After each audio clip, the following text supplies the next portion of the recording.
There's something wrong with my ice cream.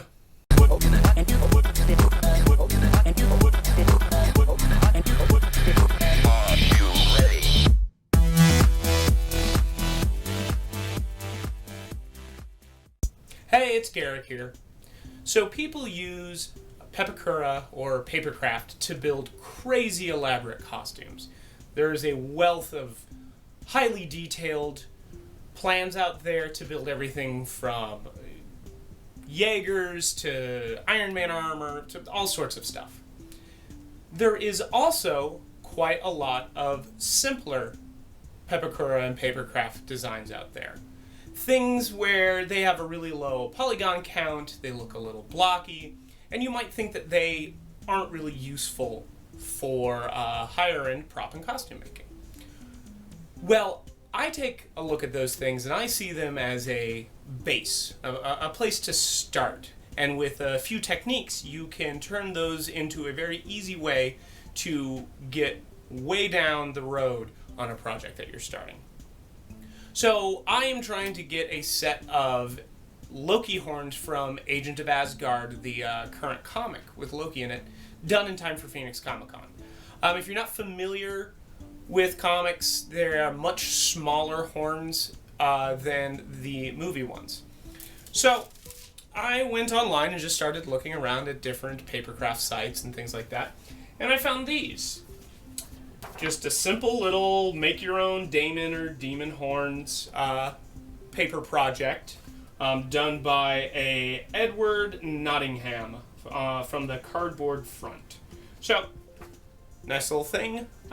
Probably too simplistic just to use off the bat. So, cut it all out in an afternoon, glued it all together, and as you can see, it's just a tiny little horn. Now, it looks like a tape dispenser monster vomited all over it, but that's because of the next step that I'm going to take. Instead of trying to Bondo over this and smooth everything out, what I'm going to do is fill it with a two-part expanding foam. The foam that I'm going to be using is an Alumilite product.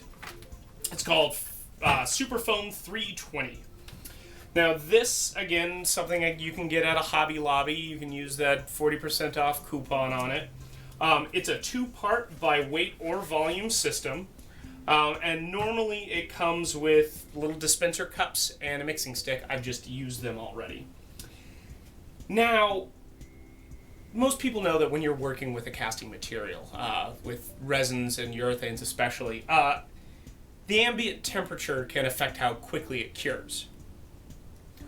When you're dealing with foaming urethane, it doesn't just affect how quickly it cures, it also affects the expansion rate of the foam. So this is a 3-pound, I believe? Yes, a 3-pound density self-skimming foam that can expand up to 20 times its original volume. And it's very important to read the up to part. If you're doing this in the middle of winter and it's very cold in your shop, you are not going to get nearly as much expansion.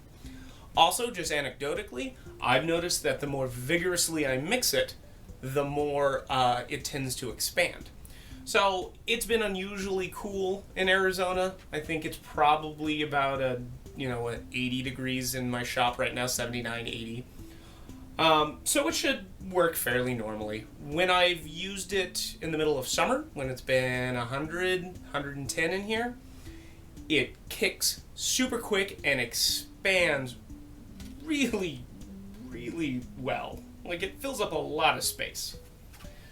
You can kind of see on the back they got a picture. Oh, look, it fills a cup with foam. This is going to be very lightweight, very easy to work with. Not as dimensionally stable as some of the other expandable foams. Generally, the less it expands, the tougher it's going to be. So I wouldn't use this to provide any kind of support or structure to a prop. But if you need to just fill volume using the least amount, adding the least amount of weight possible, this is probably a good way to go.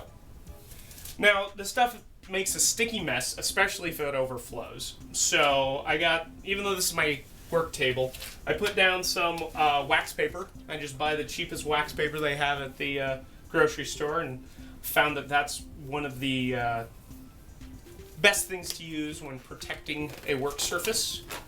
You can also use newspaper if you live in the 20th century and you still buy newspapers. But you are going to definitely want to wear gloves because this stuff is gross when it gets sticky.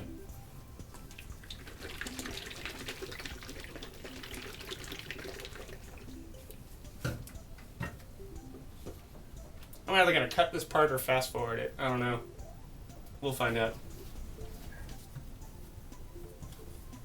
This might actually be too much for what I'm doing here, but I don't really have a better way to accurately measure it, so we'll figure that out in a minute. Normally when you're mixing a resin, you pour part A into part B, you mix, and then you pour it back into the other cup and you mix again to make sure that you're getting all of the, just a good mix. Problem with this stuff is that its pot life is like 10 seconds, 20 seconds. It works so quickly that you really only have time to mix it in one cup. So I always pour the darker colored fluid, or the B side, into the A side because the A is more viscous, so it doesn't pour as quickly. I'm going to try to do this really quickly so you can still see it.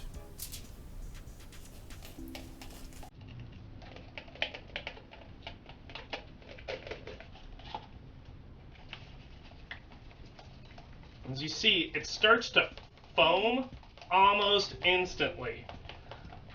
And all I look for is I want to get kind of a good color saturation, because I've noticed if you don't get that, it will expand at different rates based on how well it's mixed.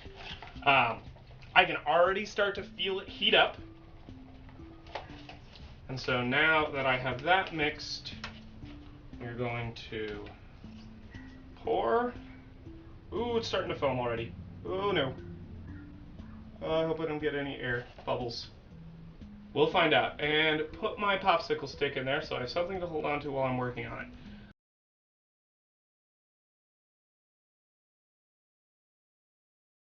This is going to be far too much foam. Yay, you'll get to watch it overflow. And this is why we wear gloves, kids. This is why we wear gloves.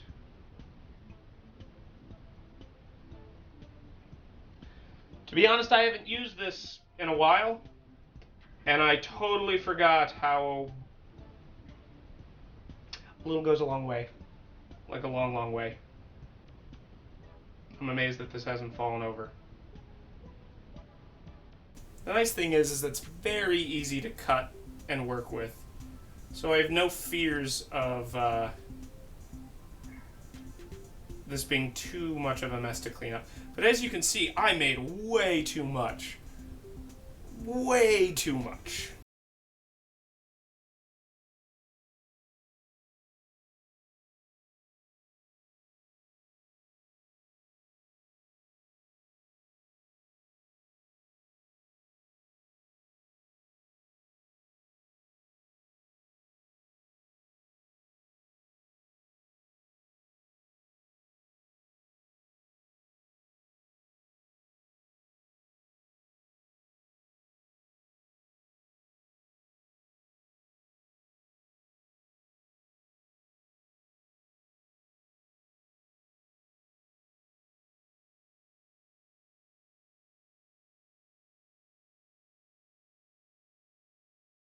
Time.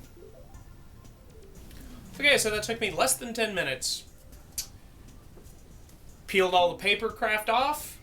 Now I'm left with a homogeneous piece of foam that is incredibly easy to shape. So I'll be able to come in here and sand all of these hard edges down and get this more organic looking. And then come over and skin it with either an epoxy or a filler of some sort before I go to make a mold of it. So I'll probably do a video on that. But I have yet to be brave enough to try this on a bigger piece, like a helmet. I think the next time I go to do something large, though, I want to try this backfill method. You don't have to treat the paper with anything. You're not resining the cardstock. And because you're completely removing the cardstock, you're not going to have to deal with it while you're sanding. Have little fluffy pieces of paper coming through your finished piece. So yeah, it's a different way to go about working with your Papercraft and your Pepakura. So, hope you liked the video. We've got more coming all the time. Please subscribe. That would be great. If you like this and you want to see more of mine and my wife's work, you can follow us on our Facebook page. Or you could listen to Navi, who's living in my pocket. But just follow us on Facebook at facebook.com/NoOne'sDesigns, on Twitter @NoOne'sDesigns, or you can visit our website, NoOne'sDesigns.com. Thank you so much, and yeah, we'll see you later.